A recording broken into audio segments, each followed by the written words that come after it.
Buen día, alumnos. Hoy vamos a ver las condiciones de seguridad en el tema de máquinas y herramientas. Para ello vamos a tener en cuenta las siguientes condiciones de seguridad.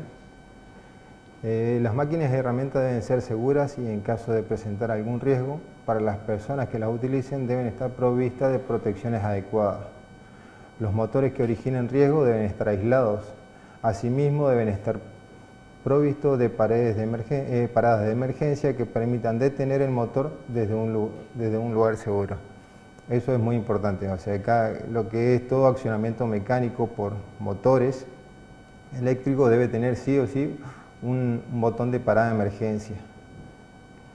Todos los elementos móviles que sean accesibles al trabajador por la estructura de la máquina deben estar protegidas y aisladas adecuadamente. Las transmisiones, como ser árboles, acoplamiento, poleas, correas, engranajes, mecanismos de fricción y otros, deben contar con las protecciones más adecuadas al riesgo especificado de cada transmisión, a efecto de evitar los posibles accidentes que esto pudieran causar al trabajador.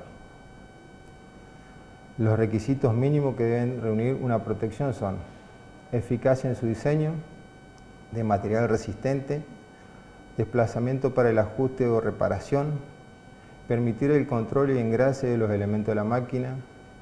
Su montaje o desplazamiento solo puede realizarse intencionalmente, no constituyan riesgo por sí mismo, constituido parte integrante de la máquina, o sea que esté acorde a la máquina, actuar libre de entorpecimiento, o sea que no sea un obstáculo para el trabajador, no interferir innecesariamente en los procesos productivos normales. Eso sería que colaboren en la tarea, que no sea un obstáculo para la tarea.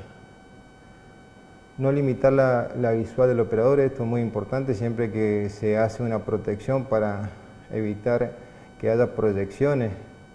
Cuando se está operando sobre una materia prima, la protección no tiene que ser un obstáculo para la visual del operador. No debe exigir posiciones en movimiento forzado y protegerse eficazmente de las proyecciones. Bueno, acá tenemos una máquina, en este caso tenemos un torno, en el cual se observa el tipo de protección. Es una protección que evita proyecciones sobre el operador. También en este esquema se ve el mando de lo que es el torno y lo que yo le hablaba hoy del interruptor de apagado de emergencia, que es este botón que acá. Este botón se llama tipo golpe de puño, o sea, uno dando un golpe de puño en caso de emergencia produce la parada de la máquina. Las operaciones de mantenimiento deben realizarse en condiciones de seguridad adecuadas. Los pasos a seguir son detener la máquina a reparar, señalizar con la prohibición de manejo por trabajadores no encargados de su reparación a las máquinas averiadas o cuyo funcionamiento sea riesgoso. Para evitar su puesta en marcha, bloquear el interruptor o llave eléctrica principal o al menos el arrancador directo de los motores eléctricos mediante candados o dispositivos similares de bloqueo, cuya llave debe estar en poder del responsable de la reparación que pudiera estarse efectuando. En el caso de que la máquina exija el servicio simultáneo de varios grupos de trabajo, los interruptores, llaves o arrancadores deben poseer un dispositivo especial que contemple su uso múltiple por los distintos grupos. Esto es indispensable para realizar el mantenimiento en una máquina. Yo le remarco la parte donde hay que bloquear siempre los interruptores de accionamiento y, si fuese el caso, poner el cartel indicando de que se está trabajando sobre la máquina. En lo que es herramienta, lo que son las herramientas de mano, deben estar construidas con material adecuado y ser seguras en relación con las operaciones a realizar. No tener defectos ni desgastes que dificulten su correcta utilización. La unión entre sus elementos debe ser firme para evitar cualquier tipo de rotura o proyecciones de las mismas. Las herramientas portátiles accionadas por fuerza motriz deben estar suficientemente protegidas para evitar contacto y proyecciones peligrosas. Sus elementos cortantes, punzantes o lacerantes deben estar cubiertas con aisladores o protegidas con funda o pantallas que, sin entorpecer la operación a realizar, determine el máximo grado de seguridad para el trabajador. En las herramientas accionadas por gatillo, estas deben estar protegidas a efectos de impedir el accionamiento imprevisto de los mismos. En las herramientas neumáticas e hidráulicas, la válvula debe cerrar automáticamente al dejar de ser presionado por el operador. Acá tenemos una figura donde vemos una herramienta de mano en la cual tiene un disco cortante giratorio y se observa el protector de dicha herramienta para evitar proyecciones del material que se está realizando el corte. Lo que es protecciones personales lo vamos a ver más adelante. Ahora lo que estamos viendo son protecciones que deben tener las herramientas. En cuanto a los aparatos para izar, los equipos de elevación son eficaces para el transporte aéreo de materiales de vehículos de gran tamaño.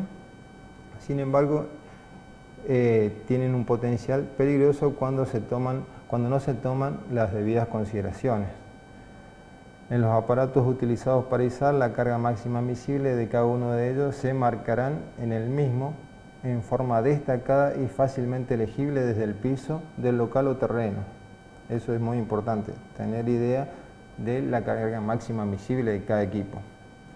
La elevación y el descenso de las cargas se realizará lentamente y siempre en la posición en sentido vertical para evitar el balanceo de la misma. No se verá bajo ningún concepto transportar cargas por encima de las personas, no se dejarán los aparatos para izar con cargas suspendidas, se prohíbe viajar sobre carga, ganchos o eslingas, estarán equipados con dispositivos para el frenado efectivo de una carga superior en 1,5 veces a la carga máxima admisible. En cuanto a sensores y montacarga, todas las puertas exteriores, tanto de operación automática como manual, deberán contar con cerraduras electromagnéticas cuyo accionamiento sea el siguiente.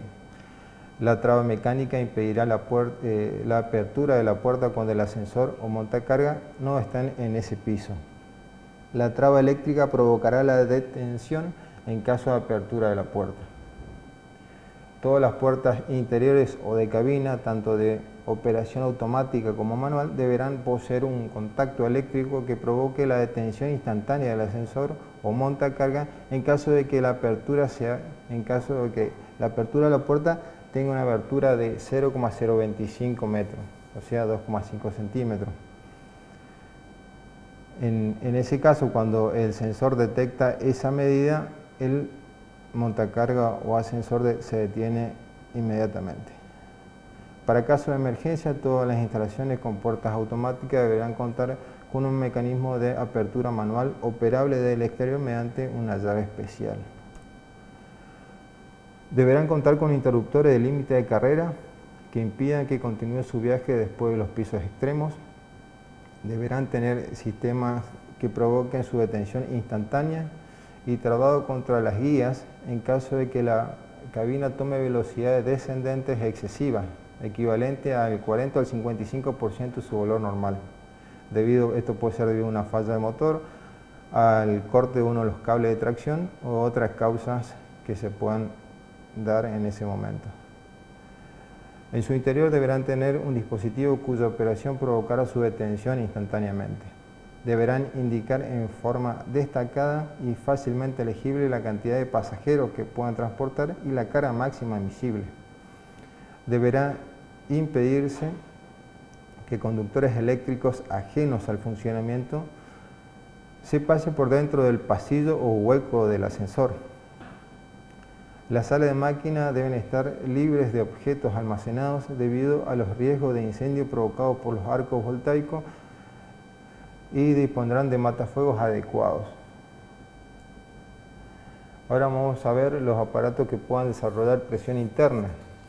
Se consideran equipos sometidos a presión interna a todo recipiente que contenga un fluido sometido a una presión interna superior a la presión atmosférica. Dadas sus características peligrosas debido al riesgo de explosión, las mismas requieren de diversas medidas de protección a fin de evitar contingencia no deseada. El decreto 351 establece las medidas preventivas a tomar. Tenemos dos tipos de aparatos que generan presión interna. Los aparatos a presión con fuego, que en este caso el ejemplo sería una caldera, donde el fuego interno produce el calentamiento del agua y se genera el vapor y la presión interna en el sistema.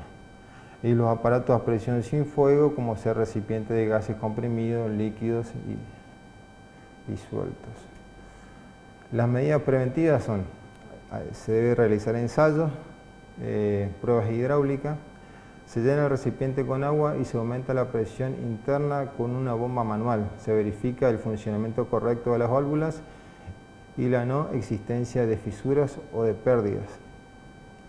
Las mediciones del espesor. Se mide el espesor de las paredes mediante técnica de ultrasonido para verificar su resistencia a las condiciones de presión de trabajo.